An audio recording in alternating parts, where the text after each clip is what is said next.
Good morning. Thank you. It's an important day. Thanks. Welcome to our Worldwide Developers Conference 2005. Today's an important day. We've got some great stuff for you today. But I want to start off with just some stats on the conference. There's over 3,800 attendees today here. This may be the largest developers conference in Apple's history. I'm not sure, but I know it's the largest in the last decade. So welcome.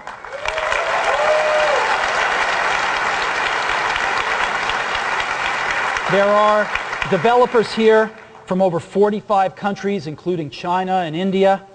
And we've got some great stuff for you. Over 110 lab sessions. And of those, 39 are hands-on, where you're sitting there at machines during the labs. 95 presentation sessions. And over 500 Apple engineers are going to be on site this week to help you. So we have our Apple Design Awards, and this year we've got more entries than ever before, over 400 entries, and it just shows the vibrancy of the developer community out there. It's fantastic. But the number that blows my mind, for Apple Developer Connection members, we have now crossed 500,000 members. Isn't that amazing? So the developer community at Apple is thriving. I'd like to give you a quick update on retail next. Apple Retail, we've got 109 stores now around the world. We are seeing over 1 million visitors per week. 1 million visitors per week. And over the last 12 months, the retail stores and the online store have sold over $500 million worth of your products. So they're doing really well for us. We've opened a lot of stores like this in malls. We've also opened some what are called flagship stores. This one being in London. I don't know if you've been to the London store, but it's hopping. It's a phenomenal store. I was there about 2 weeks ago on a Tuesday afternoon. There were over 250 customers in the store, Tuesday afternoon at 2 o'clock. So it was amazing. Now, our retail group is constantly trying to find the best real estate to locate stores. And they made a video to show at a real estate convention, and I saw it and I nabbed it because I wanted to show it to you. So could we run that video now?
So that's a little update on Apple Retail. We think it's the best buying experience in the world for personal computers.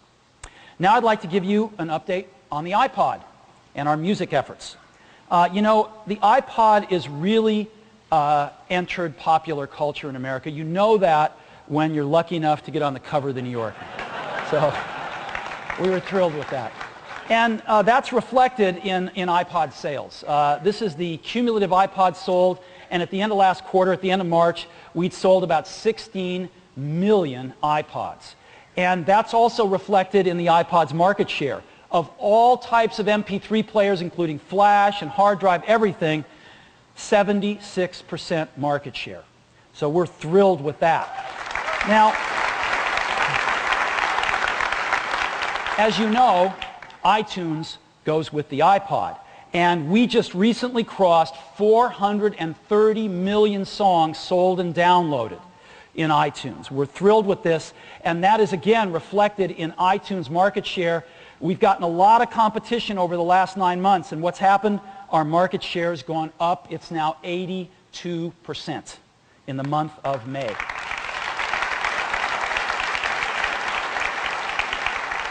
Now, we recently announced something new for iTunes and iPod, and it's called podcasting.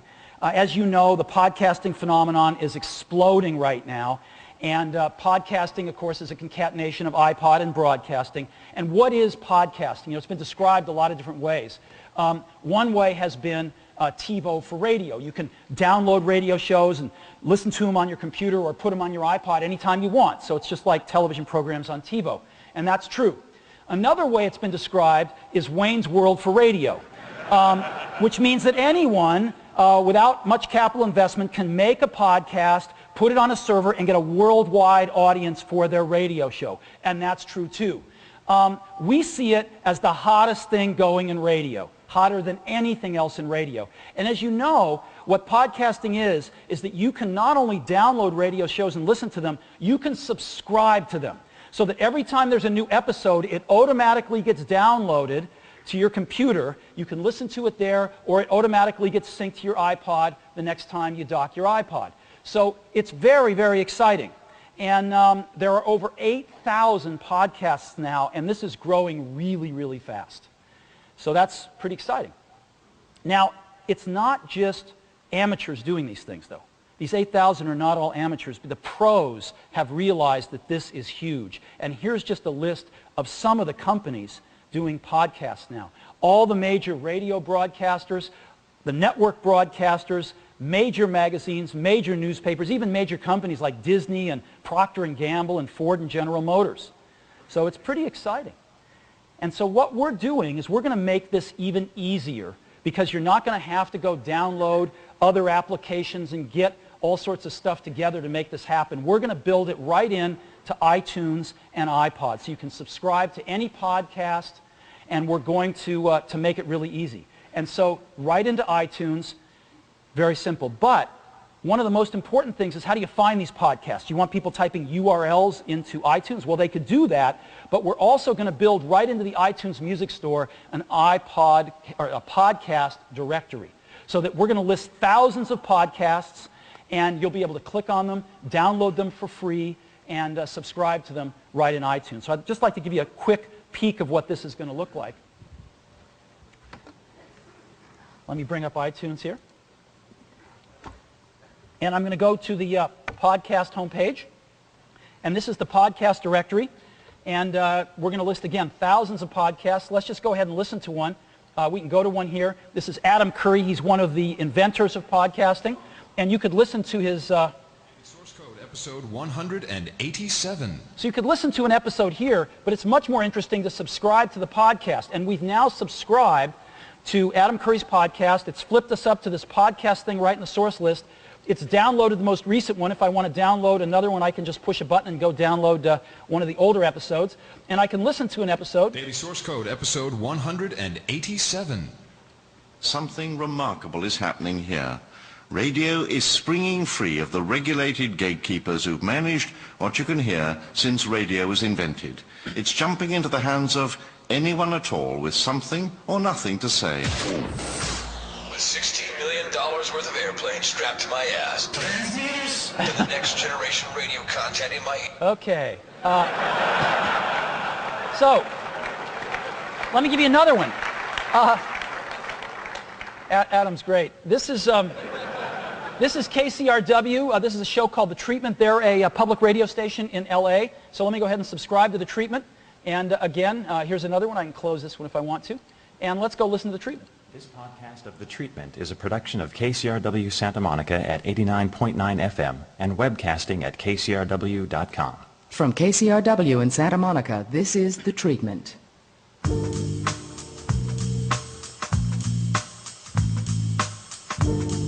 So you get the idea. These are really cool. Some are amateur and some are pro. One more I want to just highlight. We're going to do one ourselves because we have New Music Tuesdays when we put new music on the iTunes Music Store. So we decided to do a podcast. This is just a test. But you can subscribe to that and, you know, get... And the nice thing about this one is as we scrub along, you'll see that the artwork changes too. Right? And you can go to different chapters in this thing. You can go right to different chapters. Toby Keith is like the god of... Mariah Carey keeps reinventing herself. So, very, very simple.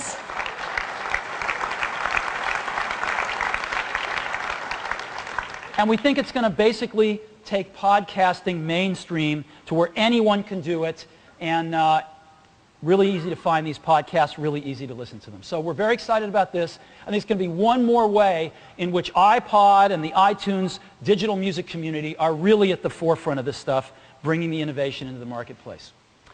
Now, I'd like to give you a little update on Mac. Mac is doing really well right now. And let me start off with just some figures. If we look at growth rates, these are year-over-year unit growth rates for the last 5 quarters, ending in March. And if we look at the PC market, the growth has slowed down a little bit from just under 20% 5 quarters ago to just over 10% today. This is, again, year-over-year growth rates in terms of unit ship. But let's look and see how the Mac's done in the same period. Look at this. 9 months ago, the Mac took off in terms of growth rates, and it grew over 40%.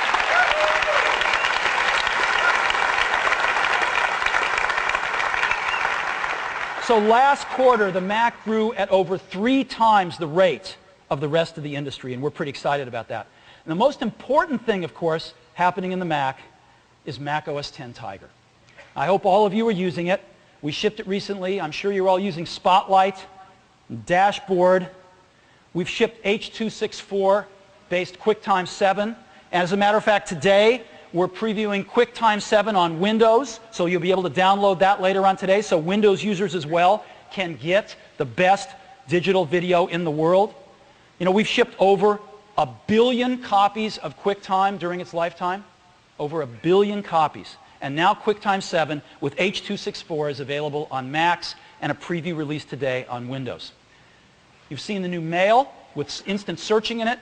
We've seen Safari with instant RSS access built right into it. And you've seen iChat AV, where up to 4 people can do video conferencing right on the desktop with great quality, again, because of H.264. So Tiger, we think, is the best release we've ever shipped. And you know what? The critics have agreed. You know, the quotes, I'm sure you've seen some of them. This is from Computer World. Want to see what the future of personal computing looks like? Don't wait for Microsoft to show you. Go out and get yourself a copy of Apple's OS X Tiger. It's that good. Here's the New York Times. Spotlight isn't just a super fast find command. It's an enhancement that's so deep, convenient, and powerful, it threatens to reduce the 20-year-old system of nested folders to irrelevance. Hear, hear.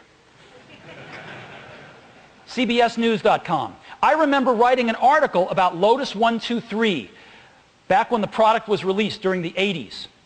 It may have been nearly 2 decades since I wrote that column, but it took Spotlight less than 2 seconds to find it.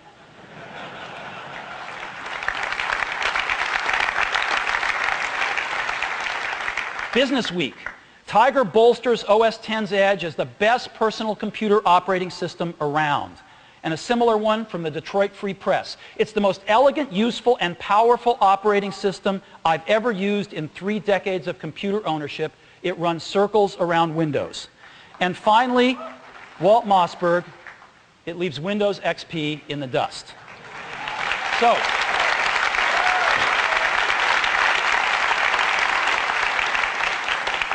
and I know you guys are all taking advantage of the latest, greatest Tiger features in your apps, and it's very exciting.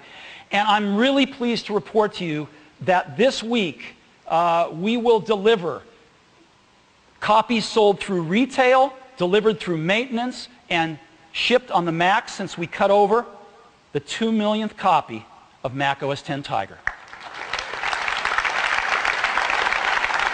This is the fastest. Remember, it's been about 6 weeks since we started shipping it, and we are thrilled with this. This is the most successful OS release ever. And it's not just us that's been busy with Tiger.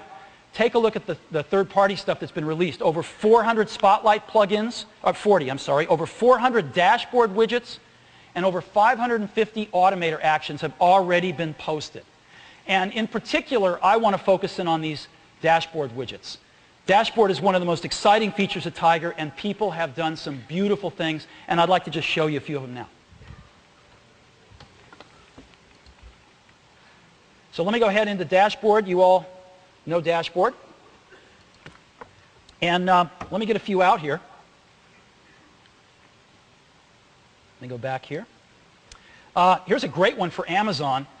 This one doesn't just take you to Amazon when you search for something, but I can search for let's say Tiger, and it right in place goes and searches Amazon and just gives me all the stuff I might want, right? Or iPod, boom. And there's all the stuff on Amazon I might want for an iPod. Let me show you another one that's really cool. Business Week is just releasing this, I think, today, but this gives me up-to-date Business Week stories right here, and so I can look and take a look at Apple if I want to. And there's all the stories about Apple today, and I can flip it around in the back and look at top news or technology or whatever I want to do. It's pretty cool. So there we go. Let's go on to CNN has got a similar thing. It's not as nice a looking as Business Week's, but does the job. And there's all the latest CNN stories. Here's a cool one if you haven't seen it, called Countdown Calendar. So you bring up this countdown calendar, and you go in the back, and you fill in the dates that you want to count down to. So I'm going to say 12/31/2006. I'm going to put in Longhorn. And that's the days until Longhorn. Just counts them down.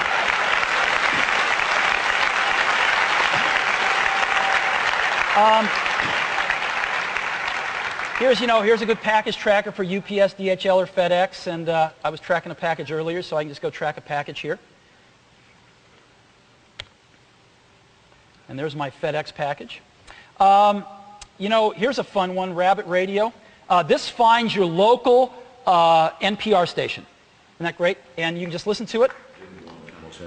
And you can even listen to it when Dashboard's off. It's great. But he gave in if Hamilton would recognize. Nothing as great as NPR. Let me go find another one here. Let's see. Here's a fun one for sports enthusiasts, which is baseball scores, just sitting there scrolling. TV tracker, I'm sure you've seen. Goes and finds all the TV shows that you might want. This is a favorite of mine, Wikipedia. For those of you that don't know, this is an open source encyclopedia where everybody contributes to it. It has now become one of the most robust and certainly accurate encyclopedias in the world, because you've got experts from all over the world contributing to it, and we just look up Tiger here, and you can get the lowdown on all kinds of Tigers. So that's Wikipedia, which is great. And lastly, I just wanted to show you Yahoo just released an updated one on their traffic, and I can put San Francisco, California here, and there is the traffic updates for San Francisco. So these are just a few of the over 400 dashboard widgets that are available now on Tiger that you can go get. And we just released a new site on the OS X tab of Apple.com, which makes it much easier to find these things. So go check them out. They're pretty amazing. So OS X Tiger. Now, what percent does this represent of all Mac OS users? These 2 million copies that we've delivered so far. They represent already 16% of the entire Mac OS X user base. Panther is about half, about a quarter is Jaguar, and about 10% are the laggards on early versions of 10. And after 6 weeks, this is phenomenal. Now, where do we expect to be when we meet again here next year? This time next year, we expect the Tiger is going to be half of the OS X user base. So we're really thrilled about that. And if we take a look at what we've done over the last 5 years, we've released 5 major versions of OS X over the last 5 years. In that time frame, of course, Microsoft released XP. And looking forward, what do we see? Well, the next release, I'm very pleased to announce that the next release of OS X is going to be called Leopard. And we're not going to be focusing on it at this conference today, but we certainly will in the future. And we intend to release Leopard at the end of 2006 or early 2007, right around the time when Microsoft is expected to release Longhorn. So that's what the future looks like, and we look forward to telling you about Leopard. So that's what's up for Mac OS X Tiger. Now, let's go to a big topic. Transitions. Let's talk about transitions. The Mac in its history has had 2 major transitions so far, right? The first one, 68K to PowerPC. And that transition happened about 10 years ago in the mid-90s. I wasn't here then, but the team then did a great job from everything I hear. And the PowerPC set Apple up for the next decade. It was a good move. The second major transition, though, has been even bigger. And that's the transition from OS 9 to OS 10 that we just finished a few years ago, in the early part of this decade. This was a brain transplant. And even though these operating systems vary in name only by 1, they are worlds apart in their technology. OS X is the most advanced operating system on the planet, and it has set Apple up for the next 20 years. Today, it's time to begin a third transition. We want to constantly be making the best computers for you and the rest of our users. And so it's time for a third transition, and yes, it's true. We are going to begin the transition from the PowerPC to Intel processors, and we are going to begin it for you now and for our customers next year. Now, why are we going to do this? Right? Didn't we just get through going from OS 9 to OS 10? Isn't the business great right now? Why do we want another transition? Because we want to be making the best computers for our customer looking forward. Now, I stood up here 2 years ago in front of you, and I promised you this. And we haven't been able to deliver that to you yet. I think a lot of you would like a G5 in your PowerBook, and we haven't been able to deliver that to you yet. But these aren't even the most important reasons. The most important reasons are that as we look ahead, though we have great products right now, and we've got some great PowerPC products still yet to come, as we look ahead, we can envision some amazing products we want to build for you. And we don't know how to build them with the future PowerPC roadmap. And that's why we're going to do this. When we look at Intel, they've got great performance, yes. But they've got something else that's very important to us. Just as important as performance is power consumption. And the way we look at it is performance per watt. For 1 watt of power, how much performance do you get? And when we look at the future roadmaps projected out mid-2006 and beyond, what we see is the PowerPC gives us sort of 15 units of performance per watt. But the Intel roadmap in the future gives us 70. And so this tells us what we have to do. Now, this is not going to be a transition that happens overnight. It's going to happen over a period of a few years. Again, we've got great products right now, And we've got some great PowerPC products in the pipeline yet to be introduced. But starting next year, we will begin introducing Macs with Intel processors in them. And over time, this transition will occur. So when we meet here again, this time next year, our plan is to be shipping Macs with Intel processors by then. And when we meet here again 2 years from now, our plan is that the transition will be mostly complete. And we think it will be complete by the end of 2007. So this is a 2-year transition. So, first transition, 68K to PowerPC. Second transition, OS 9 to OS 10. We're going to begin a third transition from the PowerPC to Intel processors. There are 2 major challenges in this transition. The first one is making Mac OS X sing on Intel processors. Right? Now, I have something to tell you today. Mac OS X has been leading a secret double life for the past 5 years.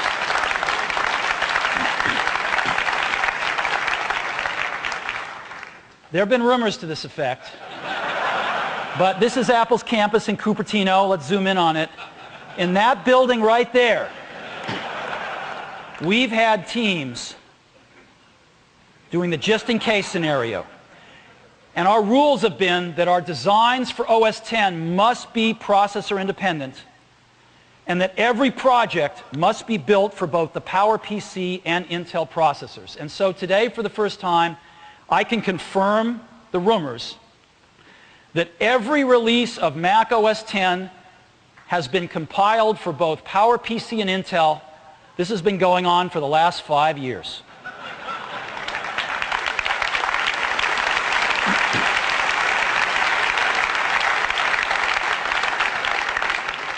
Just in case.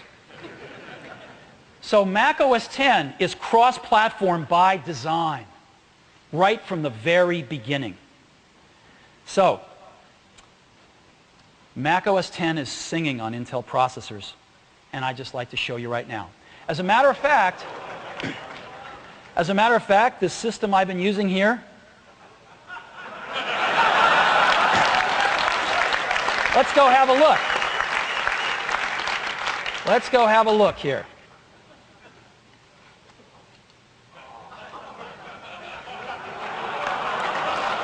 All right, there you go. So, we've been running on an Intel system all morning, and let me just go, do a few simple things. Baseball, boom. All the normal stuff just works. Let's go back to these dashboard widgets that we just brought out. There they are. And, we can even, let's see here, go find a calendar event here. Very simple. Let me go show you mail. There's mail right here. Safari. Here's the new widget stuff. Way to find some widgets. Boom. On apple.com. Let me show you iPhoto.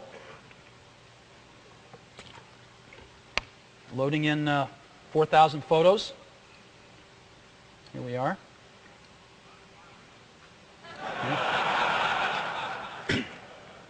And let me go ahead and play a movie.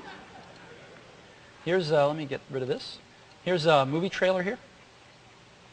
From Doug Lyman, director of The Bourne Identity. Brad Pitt. Come on, sweetheart. Come to daddy. Angelina Jolie. Who's your daddy now? All right, enough of that. So, this is Mac OS X running on Intel processors.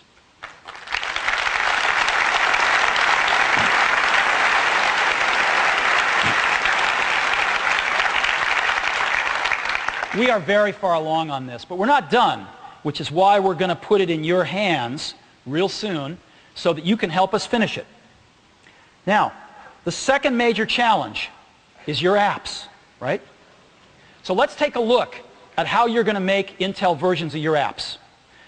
You can separate code into kind of 4 different buckets: widgets, scripts, Java, Cocoa apps, which of course are made with Xcode, Carbon apps, which can be made with Xcode, and Carbon apps, which can be made with MetroWorks.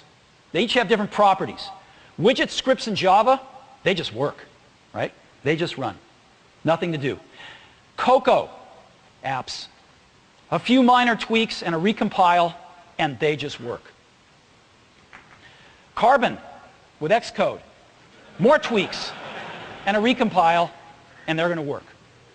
And in MetroWorks, the first thing you have to do is move to Xcode. So, let's take a look at this again. Widgets, scripts, and Java just work. Cocoa apps, literally a few days, and your Cocoa app's going to be running with an Intel version. Carbon apps, it's going to be a few weeks, a few more tweaks, although there are exceptions to that. We may be overstating it here, which we'll see in a minute. And in MetroWorks, again, we don't know. You've got to get to Xcode. So the key here is getting to Xcode. Now, we started evangelizing Xcode 18 months ago. How is everyone doing on Xcode? They're doing well. Our top 100 developers, over half are using Xcode today. Over half of our top 100 developers, and another 25% of them are in the process of switching to Xcode. So over 80% of our top 100 developers are using or in the process of using Xcode, and less than 20% haven't got on board yet. Now's a good time to get on board. So Xcode is the key, and we've got a new Xcode today to give you, Xcode 2.1, that's got some fun new features in it. As you know, Xcode's a very robust development environment, but the most important new feature, the giant new feature, is when you go to build your app, you get this little sheet that pops down. I'll blow it up for you here. What do you want to build for? PowerPC and Intel, and you check this box, okay, and you're going to build what's called a universal binary. That's a binary that's going to contain all the bits that run on both architectures. And so the loader for each one loads the right set of bits and goes. One binary works on both PowerPC and Intel architecture. So you can ship one CD that supports both processors. And again,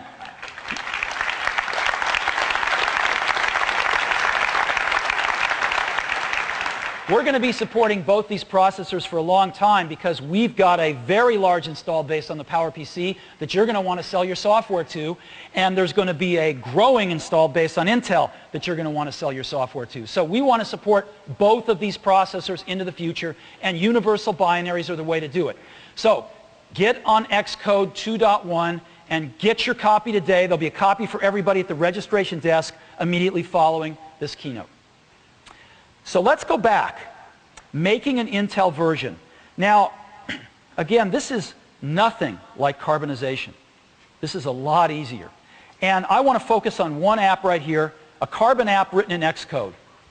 This is a developer I've known for a long time. I gave him a call Wednesday night, this last Wednesday night.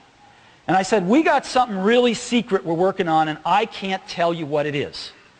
But I want you to put all your source code on a hard disk and fly out here, and let's see what we can do.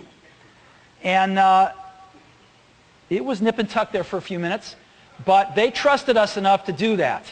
And that company was Wolfram Research, and that app was not a small app. That app was Mathematica. And it is my pleasure right now to introduce Theo Gray, the co-founder of Wolfram Research, to tell us what happened in the last 5 days. Theo? Welcome.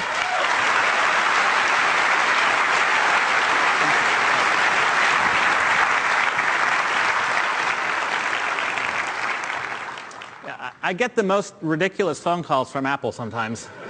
I mean, this was like 9 o'clock at night, and he's calling. He said, I have this great thing, and it's great, and could you port Mathematica, and, you know, I can't tell you what it is, but could you come out and show people on Monday? So, I mean, you have to understand. So Mathematica has inside it probably the world's largest collection of algorithms. It supports all kinds of programming styles, data formats of all sorts. It's built with, millions of lines of C code. We've got Java code. We've got, the most modern C++ template stuffy widget things. And, we've got We've got ancient code that hasn't been changed since like the Reagan administration, some of which I might have written. This is not a little toy app. This is a beast. A lot to port. But, you know, not to worry, because he said, well, there's this little checkbox, and you click the little checkbox, and you'll be fine, you know, it'll be great. So I said, oh, okay. I'll send out, you know, our crack team of emergency Macintosh developers that we keep on standby. That would be Rob.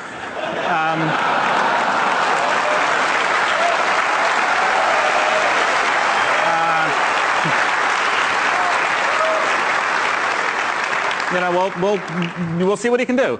So we put him on a plane, you know, he gets there Thursday afternoon. Of course, I can't actually tell him why he's going, but he showed up and they showed him the checkbox and he clicked the little checkbox, and 2 hours later, he had a copy of Mathematica running on Intel. 2 hours.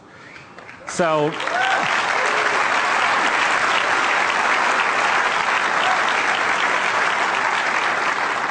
for those of you that have been through a Carbon port, OS X kind of port, this is nothing like that. I mean, we're talking about 20 lines of source code out of millions from a dead cold start where he doesn't even know why he's showing up at Apple in 2 hours to have a working version.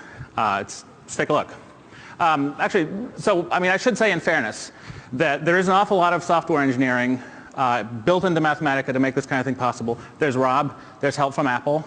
You know, your mileage may vary, but from where I stand, you know, it's pretty good when like your biggest problem with a port is figuring out what to do with the rest of the weekend. So let's take a look here. Now, of course, the most amazing thing is just that it comes up, you know, at launch. Now, Mathematica and the Macintosh are used by people at the forefront of their fields. You know, people who want to push the limits and do things that haven't been done before, like that, for example. If you scroll back, those two lines there, you haven't seen that before. And in the spirit of pushing the limits, we thought that rather than do something boring, you know, like port a working version that we knew was stable, we thought we'd go ahead and port the current internal development version of Mathematica, which is full of all kinds of, you know, exciting new technologies that actually I can't show you. But I can show you a couple of the interactive things we've been working on. So, oh, that's nice, you know, and now we know OpenGL works. But let me show you something that you probably haven't seen. Now, in the past, you would do typically sort of one calculation. You do one algebraic manipulation at a time, or expansion here. So what we're doing here instead is we're exploring a computational space. We have a tool where we can manipulate and navigate through a world of computation. This is a quick little example. You know, it's simple, it's kind of fun, but it's actually based on a lot of very deep technology that we've been working on for many years to make that possible. We like to do sort of deep technology at Wolfram Research. We also like to do interesting science, hence the research. So this next example, this is something based on Stephen Wolfram's new kind of science notion of exploring a universe of possible simple programs. And as you can see, this is a very simple program. That source code up there, that's the entire source code in the Mathematica symbolic language to implement that example, as well as specify the user interface that we would like to have to explore this particular computational universe. This happens to be sort of an experimental architecture kind of idea, something you might see built in Las Vegas maybe. But it could just as well be looking at candidate nanotech structures, something like that. So we expect to be seeing a lot of sort of technological applications coming out of the use of Mathematica to explore interesting computational spaces. Okay, thanks for the demo, Rob. I'd like to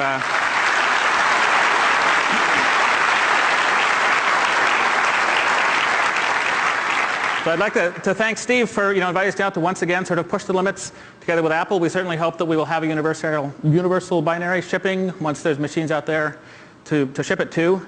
And I'd particularly like to thank the Apple engineering team for freeing up my weekend. Thank you very much.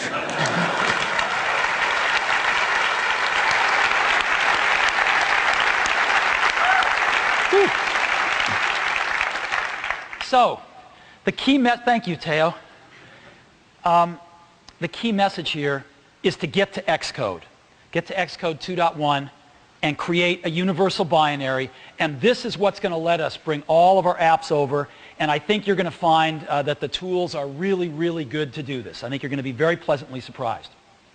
But even with all of this effort, not every application is going to be universal on day one. So what are we going to do? We've got an awesome technology called Rosetta that we're going to be shipping with these new machines. And Rosetta allows us to translate PowerPC to Intel. It lets us run existing PowerPC binaries on Intel. So existing apps run. It is a dynamic binary translator. It runs existing PowerPC apps. It is transparent to users. It's nothing like classic where you're loading a whole operating system. This is totally transparent. You just click on a PowerPC binary, it starts translating. And that's it. Users don't even know.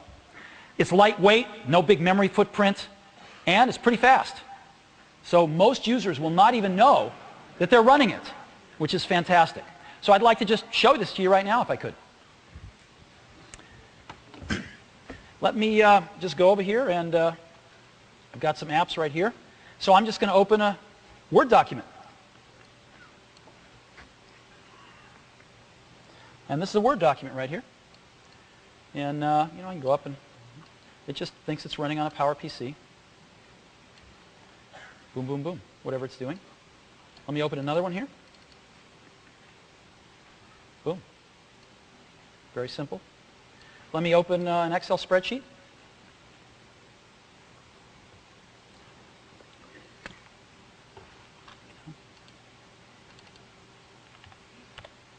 Nope. Let me open Quicken.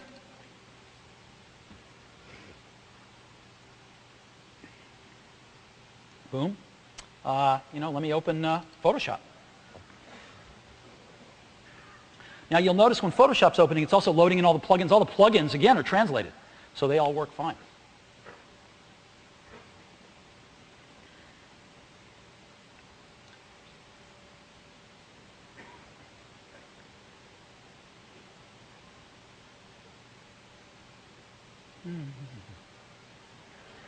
There's Photoshop.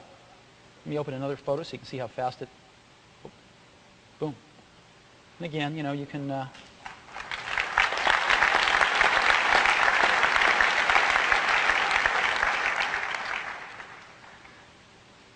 go through stuff and do whatever you want to do. So that is Rosetta. These PowerPC apps just run. And that's what we're going to have for our users, because every app isn't going to be universal from day one. So, OS X singing on Intel processors. Xcode 2.1 to generate universal binaries. And Rosetta to run PowerPC apps before they're universal. How do you get your hands on all this stuff? We want you to have your hands on all this stuff now so you can help us finish it and so you can get started creating your universal binaries. And we have created a developer transition kit for you. This developer transition kit has got a 3.6 gigahertz Pentium 4 in it inside a Power Mac. OS 10.4.1, our pre-release of the Intel version. Xcode 2.1 to generate universal binaries, a universal binary porting guide that's quite good. It is a development platform only. This is not a product. This will never be shipped as a product. It's just for you guys to get started in development. And actually, you have to return them by the end of 2006 because we don't want them floating around out there. These are not products. But we're going to get them to you now. They're for Select and Premier ADC members only. And we're going to price it at $9.99. And you can order them today. We'll be shipping them within 2 weeks, so you don't have to carry them home. And we'll get them out to you real fast. So that's the development environment, and you should be able to take all this and create universal versions of your apps.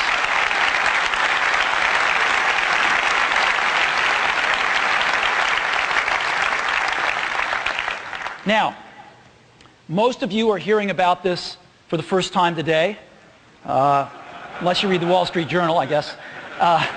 But we have talked to a few developers this past week. You heard from Teo at Wolfram Research. And I'd like to invite another one up on stage that we've briefed on this. And of course, That's Microsoft, because Microsoft Office is very important to us all. We have a great relationship with Microsoft. And I'd like to invite Roz Ho, the General Manager of the Macintosh Business Unit at Microsoft, up on stage right now. Let's give her a warm welcome.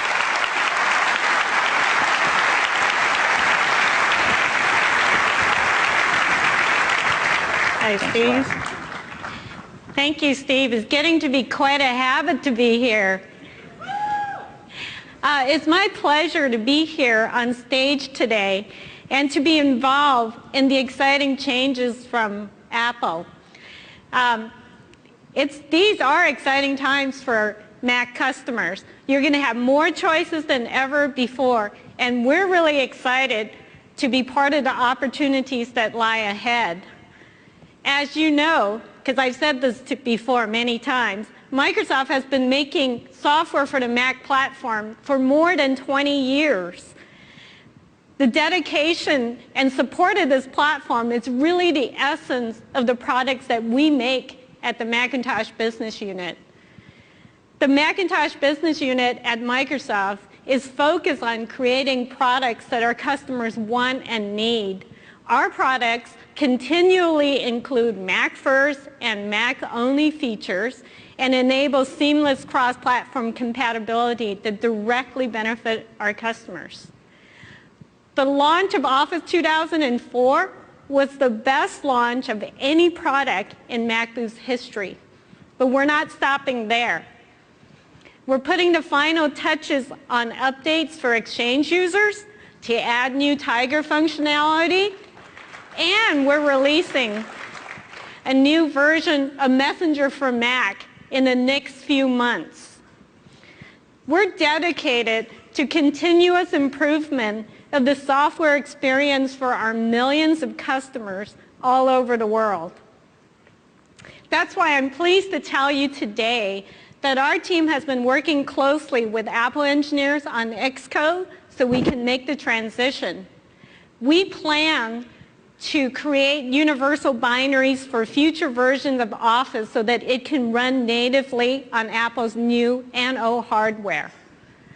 The MacBook and Apple has a strong relationship, and we look forward to continue working together on our long tradition of building great applications for a great platform. Thank you very much.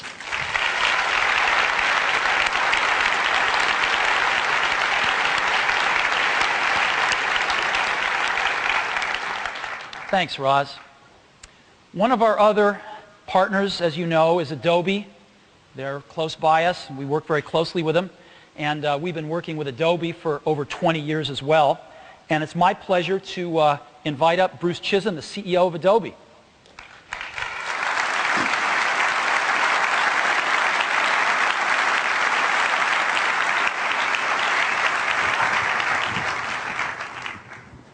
Hey, Bruce. Thanks, Steve. Thank you.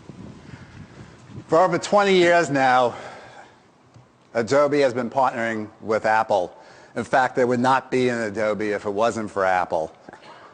To the point we're partnering, my mom thinks I'm actually CEO of Apple, not Adobe.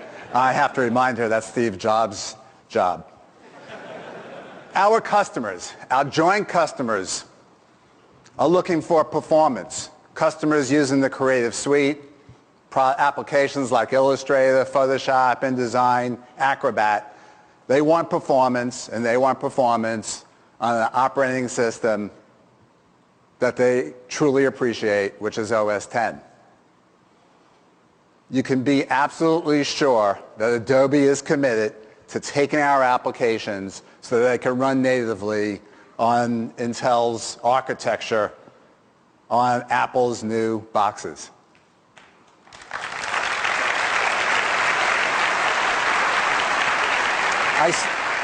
I stood up here I think it was about 4 years ago when Steve launched OS X, and I said Adobe would be first with a complete line of applications, and we were first with a complete line of applications, and we'll do the same with this major transition. This is great news, Steve. The only question I have is, what took you so long? Thank you.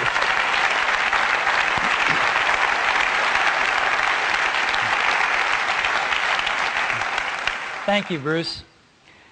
And now, you know, we've obviously been working with Intel these last several months, evaluating what we were going to do leading up to this decision. And we've kind of gotten deeper in discussions with them than ever before. And we found something pretty amazing, which is they're kind of like us. They're passionate about their products. They're an engineering-driven culture that is passionate about their products. And we didn't always view them that way, but that's what we found. And our engineers have gotten along famously with their engineers, and we've had extremely productive working relationship as we've come to learn about their roadmaps, what we could do with their technology. It's been great. And it's my pleasure to introduce Paul Otellini, the president and the CEO of Intel. I invited him here because I wanted you to hear directly from him what he thinks about all this.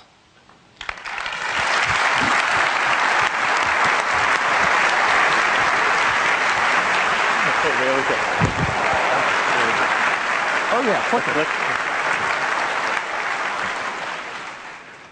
Well, I suspect there's a whole bunch of you that never thought you'd see that logo on this stage. I was one of them for a while. I'm not anymore, obviously. We are so excited at Intel to have given the opportunity to work with Apple to bring you some really great products. I thought I would try to explain how we got here today, and I would do it in the context of telling you a story. And the story is really about Apple and Intel, and I call it a Silicon Valley story. And it goes back a ways. In fact, it goes back almost 4 decades. Intel was founded in 1968 by Gordon Moore and Bob Noyce. Bob was the co-inventor of the integrated circuit. We started out building memories. First product was an SRAM. We invented the DRAM. And a few years later, we invented the world's first microprocessor, the 4004. And we were in Mountain View. Well, sort of 8 years later, 5 miles away in Cupertino, Apple was founded. And you can see the picture of Steve and Woz there. You can also see on the right-hand side a picture of Steve and Bob Noyce on the right-hand side having dinner. I asked Steve last night as an aside, was that the last time you wore a tie? And he said, no, it's the last time I wore a mustache, though. But what you may not know is that our connection between Intel and Apple started around the same time. Bob and Andy Grove, actually, were early investors in Apple Computer. And in fact, Ann Bowers was Bob Noyce's wife, and she was Apple's first VP of HR. So there were some early signs of genetic connection. It didn't quite work out the way we had hoped. And in fact, Apple started in 1976 with a chip from MOS Technology. Well, our microprocessor business in the PCs came quite after that. In 1981, IBM chose the 8088 to go in their first PC. And things went along for quite some time. And as Steve has pointed out, in 1993, 2 events happened. Well, Apple switched from the 68K to the PowerPC, and Intel launched the Pentium processor and started ramping it in earnest. And for the next couple of years, competition really heated up quite a bit. It got pretty intense. It got so intense that in 1996, Apple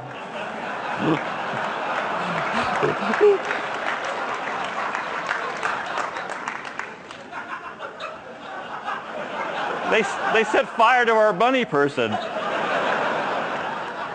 And I know some of you may not be as old as this commercial, but I thought I'd let it run for you anyway in case you haven't seen it.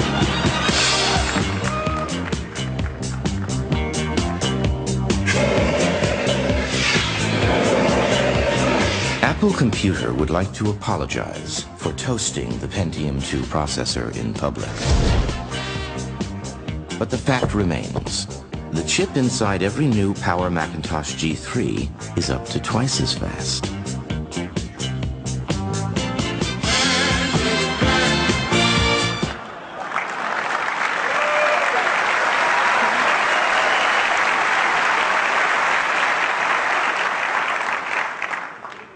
Now, you know, we didn't have a grudge about that. We just thought it was a not so subtle message that Apple thought our processors were too hot and they wanted us to run a lot cooler. Well, by the time it got to 2005, in fact, the processors are running a lot cooler, and we are so happy that the world's most innovative computer company and the world's most innovative chip company have finally teamed up. I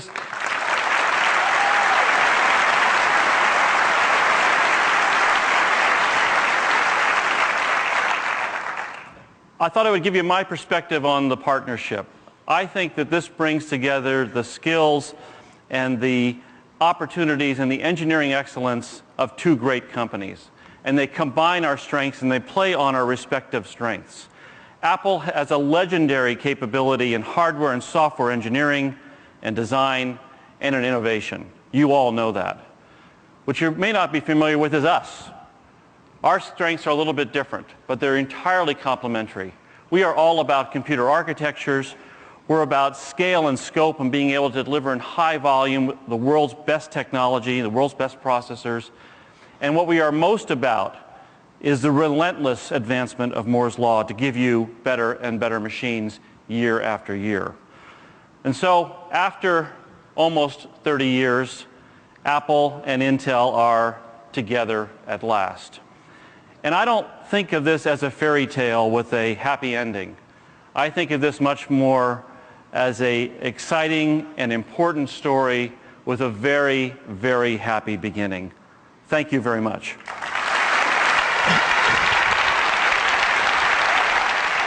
Thanks, Paul. That was great. Woo.